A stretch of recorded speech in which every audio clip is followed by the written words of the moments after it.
Marketing 345 Final. I'm going to start off this presentation with introducing myself. My name is Tess Lee. I am a Management Information Systems major, double minoring in Business Cybersecurity and Marketing. My passions lie in the study of people and technology, producing and developing successful businesses through innovative solutions, deeper research of technology, and analytical skills. Alrighty, now I'm going to introduce my project. My project centered around building my personal brand on social media. I curated content including everyday pictures, news articles, career tips, quotes of the days, debate/interesting questions, college tips to engage my audience, and the overarching goal was to establish a strong online presence, create meaningful connections with my audience, and provide valuable content that resonated with them. Through consistent posting and consistent engagement, I aim to grow my following, increase brand awareness, and position myself as a trusted source of information and inspiration. I focused on three social media strategies. The first one was audience-centered content. The core of this strategy revolved around curating diverse content tailored to the interests and preferences of my audience, which I identified as peers my age between 16 and 25. By understanding my audience's demographics and behaviors, I crafted content that resonated with them across multiple platforms. This content ranged from showcasing trendy items through many pictures to sharing articles that tapped into the ongoing current trends. In essence, understanding the dynamics of my audience allowed me to craft posts that truly connected with them, allowing for engagement and interest across multiple channels. Okay, my second strategy was engagement and community building. I actively engaged with my audience by responding to comments, initiating discussions, and attempting to develop a sense of community around my brand. Through meaningful interactions and acknowledging audience contributions, I aim to cultivate stronger relationships and loyalty among my followers. The final thing I did was analytics and performance tracking. Utilizing analytics and performance metrics, I continuously evaluated the effectiveness of my social media efforts. Tracking metrics such as likes, comments, and shares allowed me to identify trends, refine strategies, and optimize content for maximum impact. This iterative approach enabled me to adapt to evolving audience preferences and drive better results over time. Goals achieved. I'm pleased to share that I achieved a significant portion of the goals outlined in my social media marketing strategy.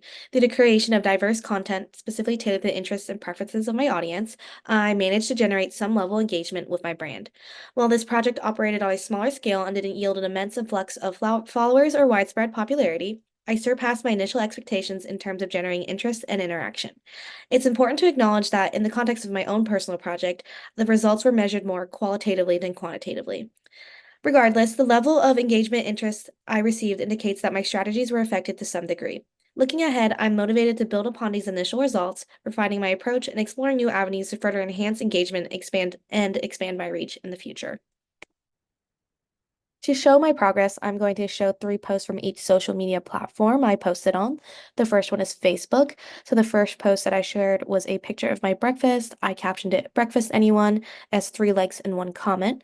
The second one is a picture of my laptop with a matcha, and I captioned this "Homework in Matcha." This one had 0 likes and 2 comments. And then my last post for Facebook that I'm showing is a picture of my friend that I was giving coffee to. I captioned it "Someone's desperate for coffee!" exclamation point. What's everyone's favorite coffee order? Trying to engage with my followers, and I have 3 likes and 1 comment on this one. Moving on to LinkedIn, I try to keep this one more professional. So the first one I'm sharing, I did a marketing question, and it is saying, is TikTok a valuable social media platform or just a passing trend? This one has 34 impressions. Following this, I have a quote of the day. I captioned it, "Friday is officially here. Cheers to a productive work week," included an emoji, and then I did quote of the day. "I would rather die of passion than of boredom by Vincent van Gogh," and this one has 32 impressions. And then the last one is a Be Real article, and I captioned it, "Be Real introduces new feeds for celebrities and brands, aiming to revitalize user engagement.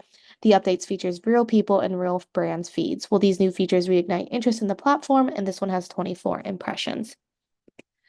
Moving on to Twitter, the first tweet I did was a article I shared, and I captioned it, "While we are on the topic of business strategy, read this article and tips shared by TikTok on brands who incorporate humor into their marketing." This one had 11 impressions.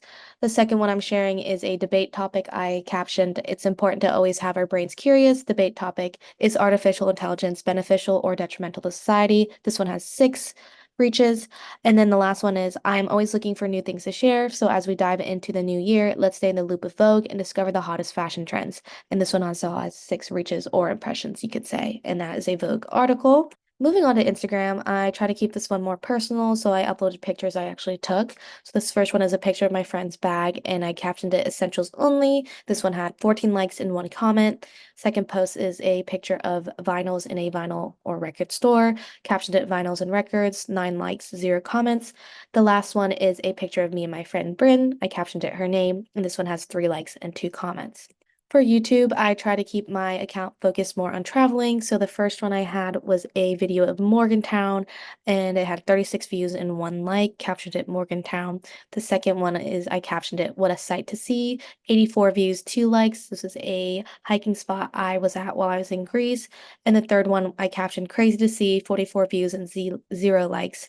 And this is a historical site that I was also at while I was in Greece. Moving on to Pinterest. For Pinterest, it was hard to track analytics, so I'm just going to explain the post I uploaded.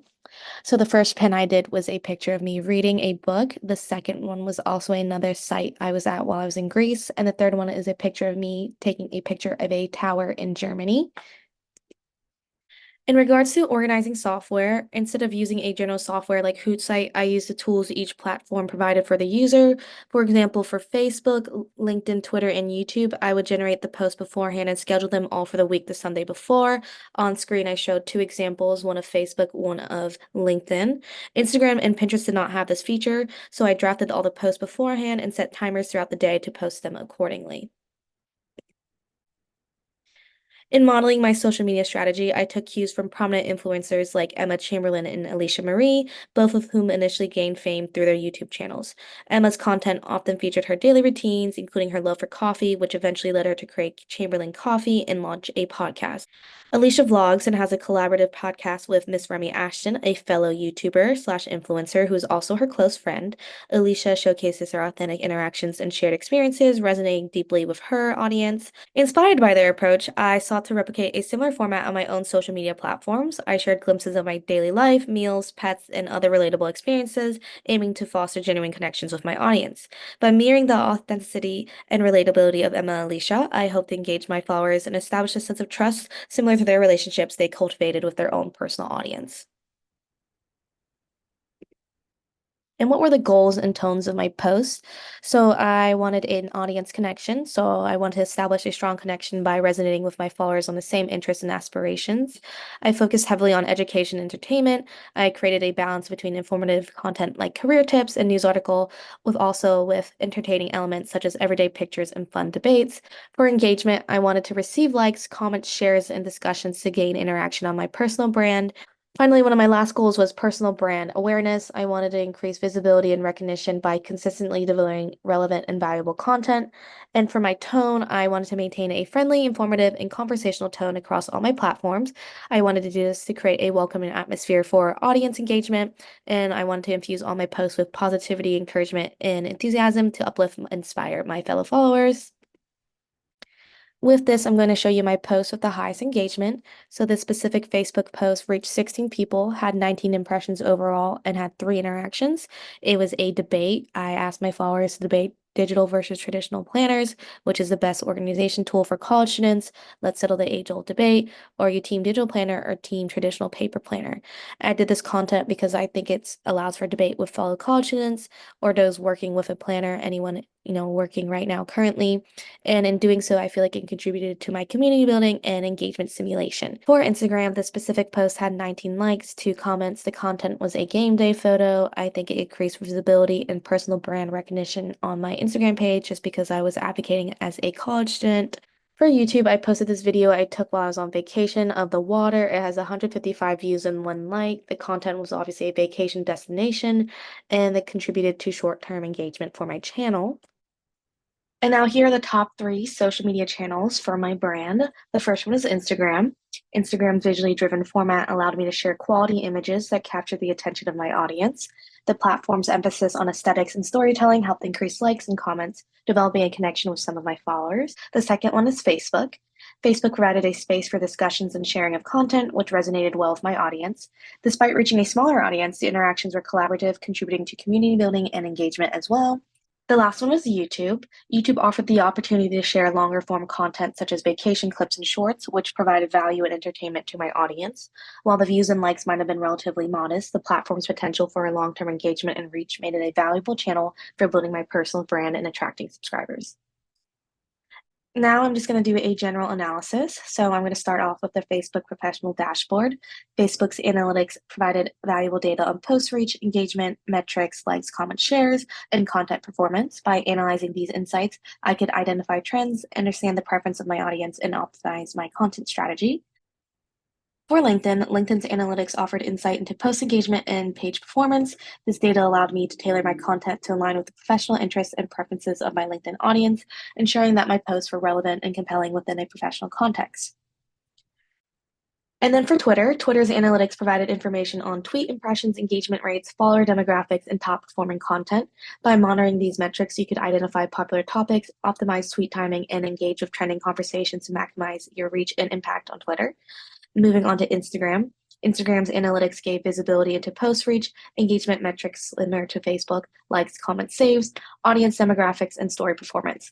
These insights enabled me to refine my content strategy, experiment with different post formats, and leverage Instagram's visual-centric platform to connect with my audience authentically.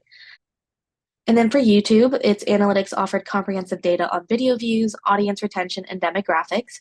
By analyzing these metrics, I could evaluate video performance, identify audience preferences, and optimize my video content to enhance viewer engagement and subscriber growth on my channel. For Pinterest, I didn't see any analytics, at least on my end, so it was hard for me to track anything as I could only post my pins. And now finally, for social media marketing, what did I learn? I summarize it into short key phrases, and I believe you should understand your audience. Content quality matters. Consistency is key. You always should be authentic. Adhere to each platform. Always have engagement, and you should always be adaptable. Thank you so much for listening to my presentation, and this has been my project so far this semester.